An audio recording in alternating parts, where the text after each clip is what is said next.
I have acquiesced to you guys before, and I have admonished him before. Please don't. We put you in seg last time. You were there a month. You came here begging and pleading, I'm not going to do it, I'm not going to do it. And now we have 300 phone calls. We are going on the record. If you want to talk, please go outside. Judge, hold on. So we're on the record. It cause number 253-4377, 2505-146. I think that's all we have here, right? Yes. Yes.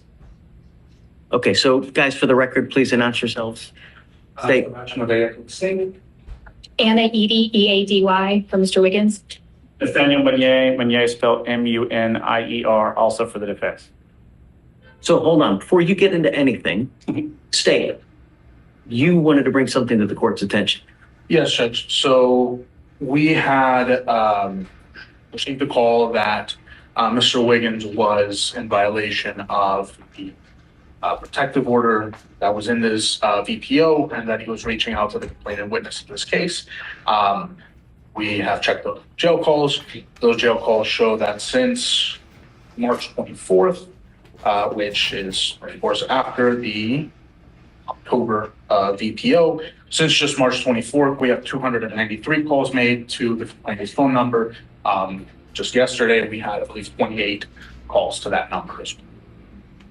So in one day, you're saying he made how many calls?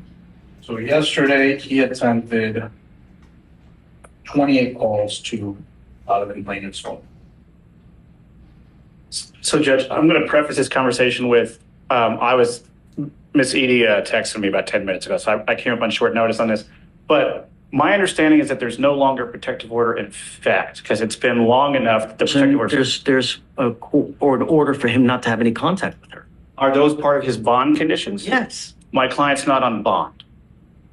Well, he is not supposed to have any contact with her whatsoever. I understand, Judge, but the way that this court and other courts in the county have structured those conditions have been bond conditions, which my client is not on a bond. He is in custody. He has not broken. I have ordered him, even though he's in custody, not to call her. I understand, Judge. Assuming that he had violated some form of a court order that is not a bond condition, I believe the appropriate remedy would be contempt, and which would be a separate criminal proceeding. At the same time, for Ms. Eady talking to me today, it sounds like that the court was going to order ag-seg in the jail, so the formal... The only way that we can revoke phone privileges on someone is ag-seg. Yes, Judge. My issue with that is it's a hammer when a scalpel is needed. So while I understand that the district attorney's office has alleged that my client is called a victim in this case, there's no protective order in place. The bond conditions are not in effect because he's not on bond. Thus, no crime has taken place.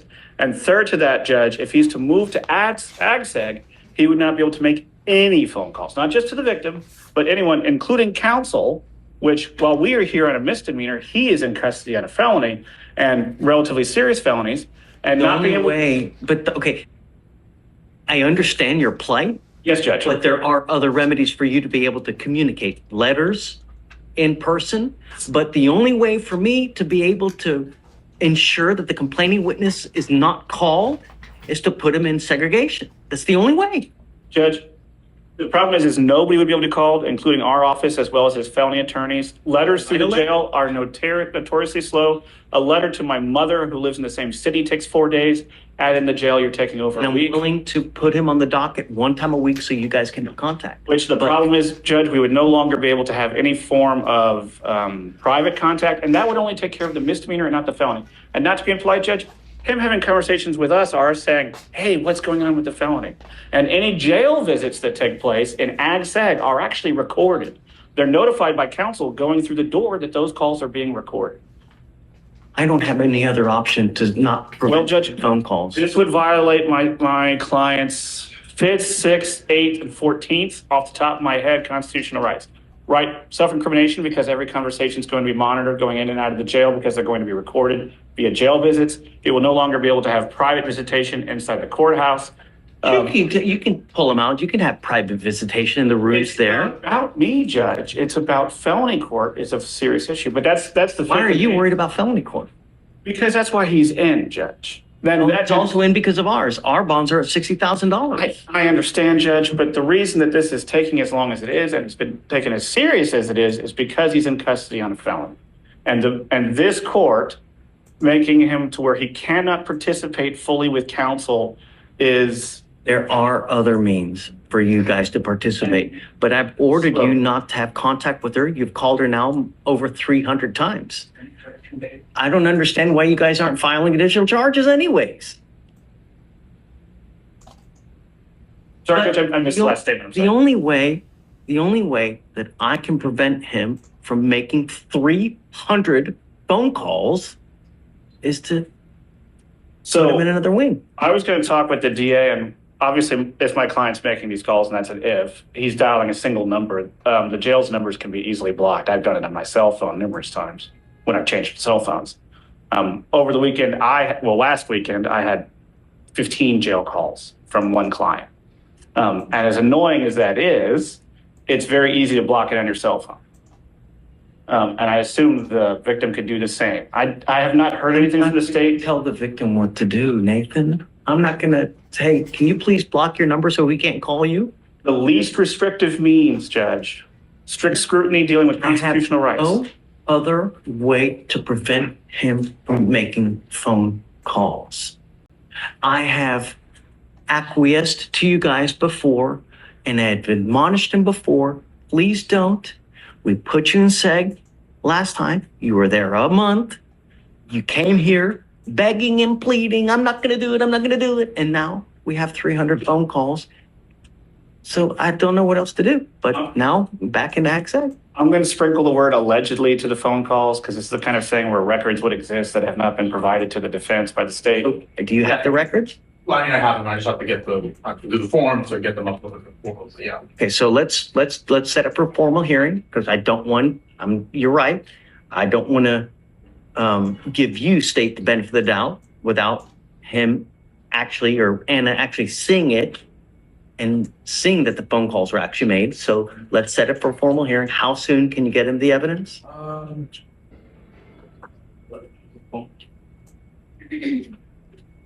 I think the last time that I got killed. It could be tomorrow, it'll be a few days. So, I don't know if we want to set it off next Monday or something like that. I think I should have it by then. This week's just the point for that. Actually, she's not going to spend those places. And if we could keep him in normal population so that we could visit him, as does his felony counsel, and they could Wiggins, I'm going to have you sign an affidavit today promising me you're not going to reach out to the complaining witness in this case by any means. If you do, I can have a contempt hearing, and every single time it's punishable by up to 6 months in jail and a $500 fine per the advice of your lawyer. Because he thinks this is the correct avenue instead of AGSEG. Do you understand? No. Don't contact the complaining witness. Don't use anyone else to contact the complaining witness. Don't use anyone else's number to contact the complaining witness. I'm going to rephrase what he just said. That means calls going through third parties. So if you call mom and have mom call her, that's against the rules. If you call mom and have mom forward the call, that's against the rules. I said real. Yeah. Okay.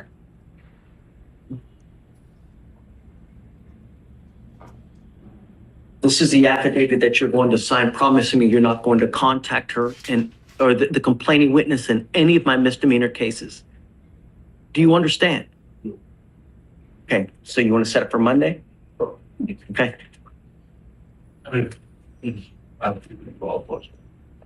Let's just get it as soon as you can, get it to them. Have a hearing on Monday to see whether he's actually making the phone calls that we ordered him not to. This is you swearing that you will not make these calls. And let it be clear that I truly have no least restrictive means than to deny his ability to make phone calls to the complaining witness. There really is no less restrictive means. Judge, my understanding is that the jail can prevent Mr. Wiggins' SPIN number from calling him. In the last time, he used someone else's SPIN number to make the phone calls. And was last? So Yeah. Well, we'll see this time. I don't know. Okay. All right. Just always tell the record, Mr. Wiggins, I want you to make this aware that this is the court having you swear, which is legally binding, that you will not be making any calls. And if you violate this sworn oath, then that is punishable under the law. You understand? Sure. Okay. Thank you, Judge. Mr. Wiggins appears before Judge Fleischer on a misdemeanor case while simultaneously held in custody on separate felony charges. The central issue is not guilt or sentencing, it is compliance. The court has previously ordered Mr. Wiggins not to contact the complaining witness, and the state alleges he has made approximately 300 calls to her number since March, including 28 in a single day. The hearing turns on a legal argument the defense raises with precision. Because Mr. Wiggins is not on bond, the no-contact order is not technically a bond condition. Defense counsel argues that administrative segregation, the court's primary enforcement tool, is constitutionally disproportionate, violating the defendant's 5th, 6th, 8th, and 14th Amendment rights by eliminating all private communication with counsel across both the misdemeanor and felony matters. Judge Fleischer evaluates this argument seriously rather than dismissing it. The court acknowledges the constitutional weight of the defense's position while simultaneously noting that segregation is the only mechanism available to prevent further contact. Rather than imposing segregation immediately, the court opts for a formal hearing, requiring the state to produce actual call records before any punitive action is taken, a measured response that protects due process on both sides. The temporary remedy is a sworn affidavit with contempt exposure of 6 months per violation, covering direct calls, third-party forwarding, and proxy contacts through family members. This hearing ultimately demonstrates judicial restraint under pressure. Judge Fleischer refuses to act on allegations alone, insisting on evidence before restricting a defendant's rights further, even when the pattern of conduct strongly suggests those restrictions are warranted.